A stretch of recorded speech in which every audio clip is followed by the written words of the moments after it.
The Guru and the Chela by the Ascended Master Kuthumi, May 1954. Chela. Beloved Master, in my association with the Ascended Masters, how may I avoid breaking the first commandment? Guru. Beloved Chela, walking on the spiritual path requires the utmost discrimination and balance.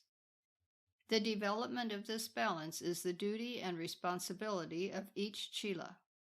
Every true master will turn the consciousness of the Chela back toward the God that made them both. When an individual, visible or invisible, tends to encourage the student to lean upon a consciousness outside of himself, beware. Beloved Master, when the curtain has been drawn aside and we are privileged to know a little something of the perfection and beauty of the Ascended Masters, it is difficult for us not to worship that expression. Beloved Chela, even the Master Jesus was required to admonish his followers from time to time in the words, "Call not me good," and in the further reminder, "It is not I, it is the Father, God, within that doeth the works." It is right and proper to love, reverence, and have faith in one's teacher. It is the proper balance for the instruction and blessings received. The master, however, must be looked upon as a pattern which the student must duplicate, not admire.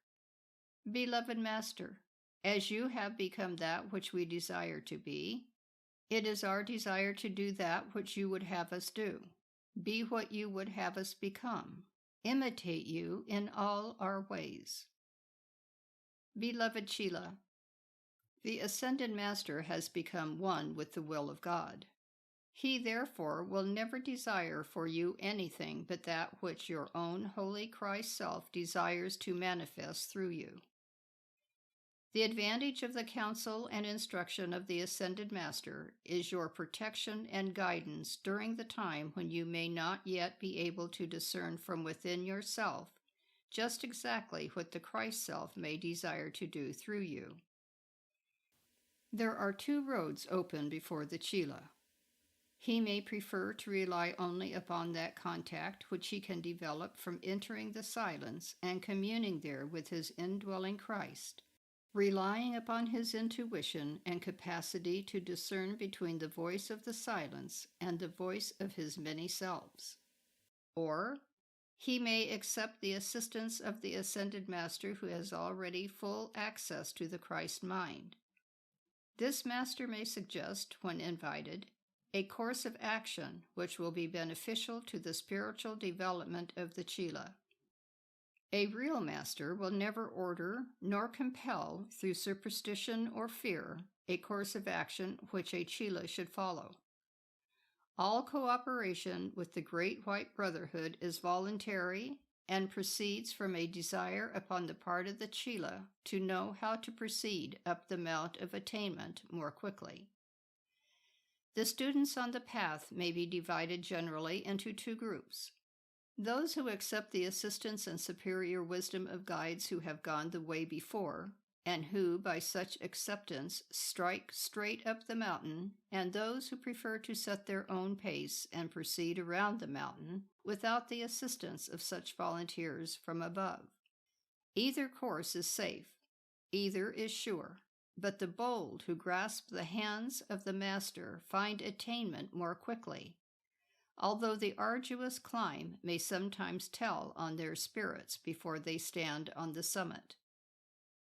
Beloved Master, we must then only worship and love the God that beats your hearts and our own. We must reverence you for service and example. This is the law.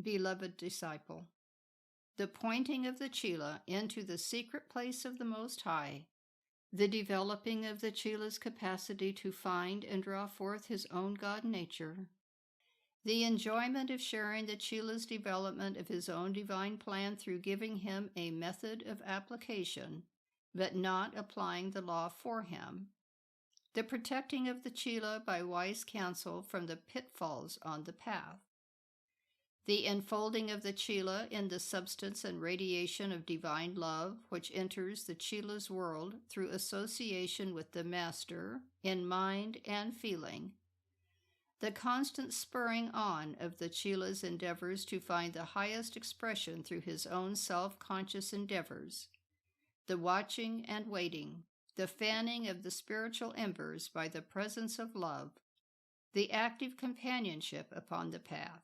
These are the services of the Ascended Masters. Beloved Master, is it true that when you accept an unascended being as a Chela, you guarantee to the cosmic law that the energy you invest in such a Chela will be amplified by good works performed through the self-conscious endeavors of such a Chela?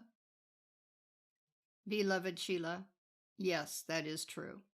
Life is a gift of God, whether it is used by a master, an angel, an elemental, or a man, and for every spark of the life force used, all must render an accounting, above as well as below. When an intelligence accepts the responsibility of qualifying life, he accepts the obligation to use that life to expand perfection.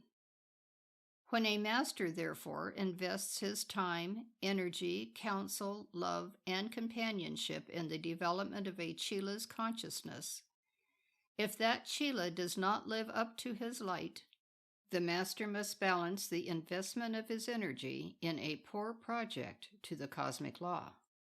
It would be better not to court association with a master unless one expects to serve mankind and the evolution of the planet as a balance for the pleasure of such association. Beloved Master, is it true then that the master chooses the Chela, or may a Chela by effort of will force an association with a master?